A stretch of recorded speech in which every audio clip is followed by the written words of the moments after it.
E2 of the Moffat. Everything going? Yeah. Shortly afterwards, he went traveling from one town and village to another, preaching and telling the good news of the reign of God. He was accompanied by the 12 and by some women who had been healed of evil spirits and illnesses, Mary called Magdalene, out of whom 7 demons had been driven, Jonah, the wife of Chuza, the chancellor of Herod, Susanna, and a member of the others who ministered to him out of their means. As a crowd was gathering and as people were resorting to him from town after town, he addressed them in a parable. A sower went out to sow seed, and as he sowed, some seed fell on the road and was trampled down, and wild birds ate it up. Some other seed dropped on the rock, but it withered away when it sprang up, because it had no moisture. Some other seed fell among thorns, and the thorns sprang up with it and choked it. Some other seed fell on the ground on sound soil, and springing up bore a crop 100-fold. So saying, he called out, "He who has an ear, let him listen to this." The disciples questioned him about the meaning of the parable, so he said, "It is granted you to understand the open secrets of the reign of God, but the others get it in parables, so that for all their seeing they may not see, and for all their hearing they may not understand." This is what the parable means. The seed is the word of God. Those on the road are people who hear, but then the devil comes and carries off the word from their hearts, that they may not believe and be saved. Those on the rock are people who are hearing the word, welcome it with enthusiasm, but they have no root. They believe for a while and fall away in the hour of trial. As for the seed that fell among thorns, that means people who hear but who go and get choked with worries and money and the pleasures of life, so that they never ripen. As for the seed in the good soil, that means those who hear and hold fast the word in a good sound heart and so bear fruit steadfastly. No one lights a lamp and hides it under a vessel or puts it below the bed. He puts it on a stand so that those who come in can see the light. For nothing is hidden that shall not be disclosed, nothing concealed that shall not be known and revealed. So take care how you listen, for he who has, to him shall more be given, while as for him who has not, from him shall be taken even what he thinks he has. His mother and brothers reached him, but they were unable to join him for the crowd. Word has brought to him that your mother and brothers are standing outside. They wish to see you. But he answered, "My mother and brothers are those who listen to the word of God and obey it." It happened on one of these days that he embarked in a boat along with his disciples and said to them, "Let us cross to the other side of the lake." So they set sail. During the voyage he fell asleep, but when a gale of wind came down on the lake and they were being swamped and in peril, they went and woke him up. "Master, Master," they cried, "we are drowning." So he woke up and checked the wind and the surf. They ceased, and there was a calm. Then he said to them, "Where is your faith?" They marveled in awe, saying to one another, "Whatever can he be? He gives orders to the very winds and waters, and they obey him." They put in at the country of, they put in at, let's see, waters, and they obeyed him. They put in at the country of Gergesenes, on the shore facing Galilee. As he stepped out on land, he was met by a man from the town who had demons in him. For a long while he had worn no clothing, and he stayed not in a house, but among the tombs. On catching sight of Jesus, he shrieked aloud and prayed him with a loud cry, "Jesus, Son of God Most High, what business have you with me? Do not torture me, I beg of you." For he had charged the unclean spirit to come out of the man. Many a time when it had seized hold of him, he had been fastened secure in fetters and chains, but he would snap his bonds and be driven by the demon into the desert. So Jesus asked him, "What is your name?" "Legion," he said, "for a number of demons have entered him." And they begged him not to order them off to the abyss. As a considerable drove of swine was grazing there on the hillside, the demons begged him to leave. The demons begged him for leave to enter them. He gave them leave, and the demons came out of the man and went into the swine. The drove rushed down to steep slope into the lake and were suffocated. When the herdsmen saw what had occurred, they fled and reported it to the town and the hamlets. The people came out to see what had occurred. And when they reached Jesus, they discovered the man whom the demons had left seated at the feet of Jesus, clothed and sane. That frightened them. They got a report from those who had seen how the lunatic was cured, and then all the inhabitants of the surrounding country of the Gergesenes asked him to leave them. They were so seized with terror, he embarked. Okay. Wait. Gotta reread that part. I got distracted. They got a report from those who had seen how the lunatic was cured, and then all the inhabitants of the surrounding country of the Gergesenes asked him to leave them.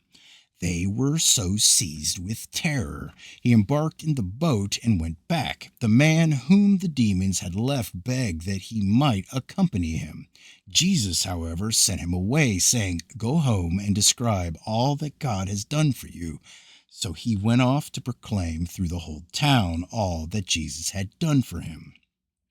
On his return, Jesus was welcomed by the crowd. They were all looking out for him. A man called Jairus came, who was a president of the synagogue, and falling at the feet of Jesus, entreated him to come to his house, for he had an only daughter about 12 years old, and she was dying. As Jesus went, the crowds kept crushing him, and a woman who had a hemorrhage of 12 years, which no one could cure, came up behind him and touched the tassel of his robe. Her hemorrhages instantly ceased. Jesus said, "Who touched me?" As everyone denied it, Peter and his companions said, "Master, the crowds are all round you, pressing hard." Jesus said, "Somebody did touch me, for I felt power had passed from me." So when the woman saw she had not escaped notice, she came trembling, and falling down before him, she told before all the people why she had touched him and how she had been instantly cured. "Daughter," he said to her, "your faith has made you well. Depart in peace." He was still speaking when someone came from the house of the synagogue president to say, "Your daughter is dead. Do not trouble the teacher any further." But when Jesus heard it, he said to him, "Have no fear, only believe, and she shall get well." When he reached the house, he would not allow anyone to come in with him except Peter and James and John and the child's father and mother. Everyone was weeping and bewailing her, but he said, "Stop weeping. She is not dead, but asleep." They laughed at him, knowing that she was dead. But he took her hand and called to her, "Rise, little girl," and her spirit returned. She got up instantly, and he ordered them to give her something to eat. Her parents were amazed, but he charged them not to tell anyone what had happened. Let me go one more. 9. Calling the 12 apostles together, he gave them power and authority over all demons, as well as to heal diseases, sending them out to preach the reign of God and to cure the sick. And he told them, "Take nothing for the journey, neither stick, nor wallet, nor bread, nor silver, and do not carry 2 shirts. Whatever house you go into, stay there and leave from there. Whoever will not receive you, leave that town and shake off the very dust from your feet in testimony against them." So they went from village to village, preaching the gospel and healing everywhere. When Herod the Tetrarch heard all that was going on, he was quite at a loss. For some said that John had risen from the dead, some that Elijah had appeared, and others that one of the ancient prophets had arisen. Herod said, "John I beheaded, but who is this of whom I hear such tales?" And he made efforts to see him. And the apostles came back and described to Jesus all they had done. He took and retired in private to a town called Bethsaida. But the crowds learned this and followed him. He welcomed them, spoke to them of the reign of God, and cured those who needed to be healed. As the day began to decline, the 12 came up to him and said, "Send the crowd off to lodge in the villages and farms around and get provisions there, for here we are in a desert place." He said to them, "Give them some food yourselves." They said, "We have only got 5 loaves and 2 fish. Unless are we to go and buy food for the whole of this people?" There were about 5,000 men of them. He said to his disciples, "Make them lie down in rows about 50. They did so and made them all lie down. Then taking the 5 loaves and the 2 fish, and looking up to heaven, he blessed them, broke them in pieces, and handed them to the disciples to set before the crowd. And they all ate and had enough.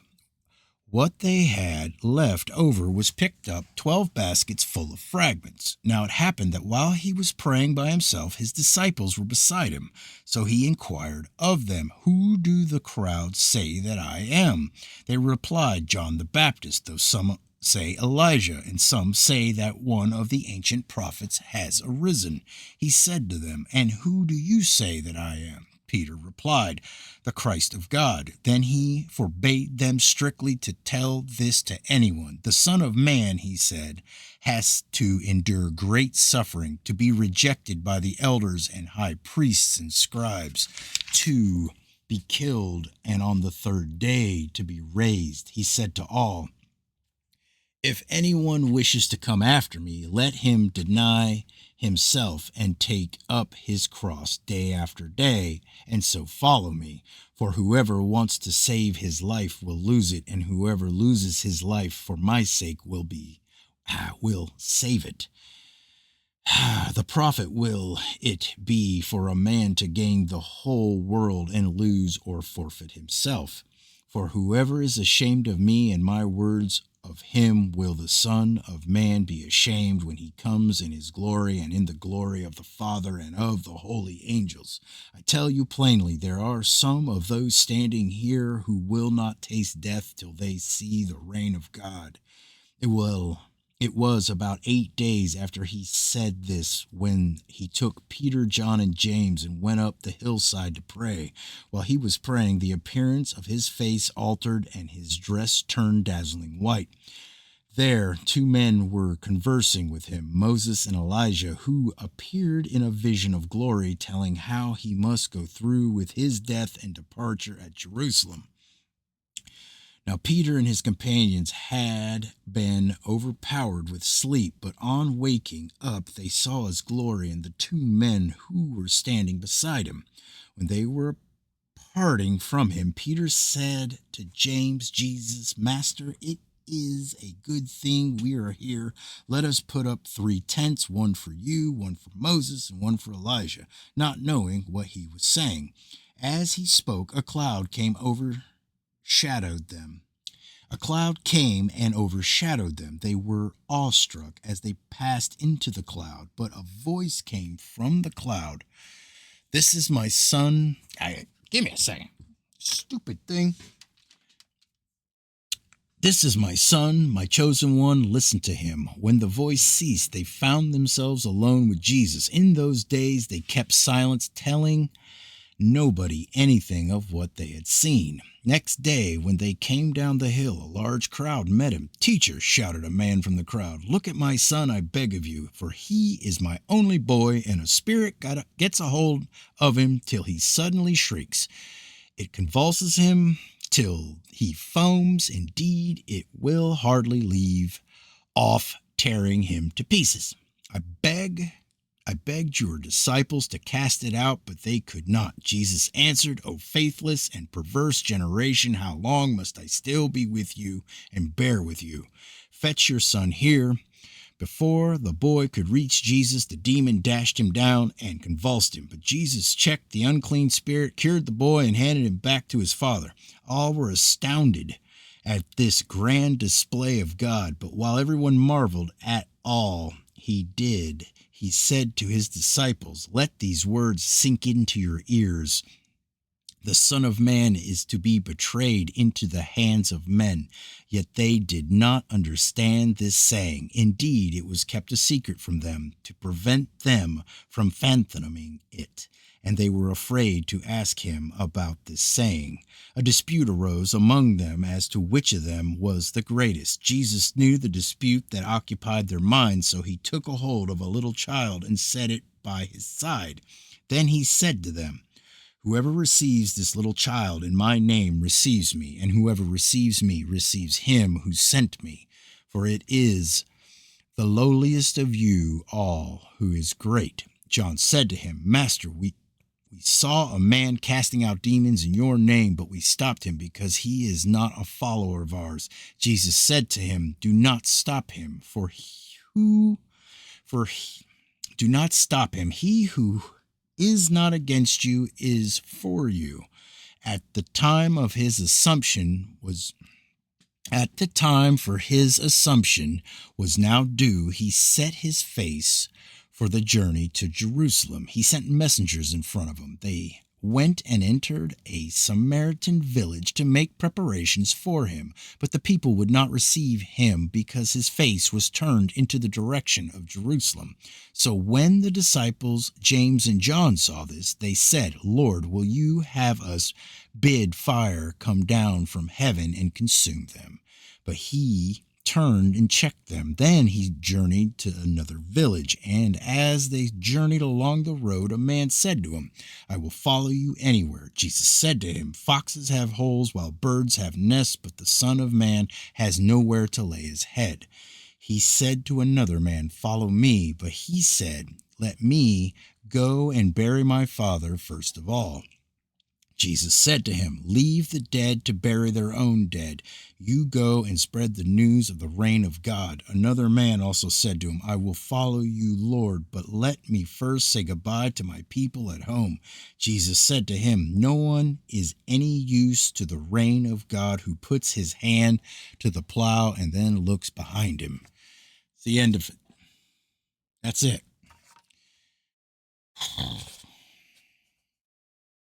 Heavy shit.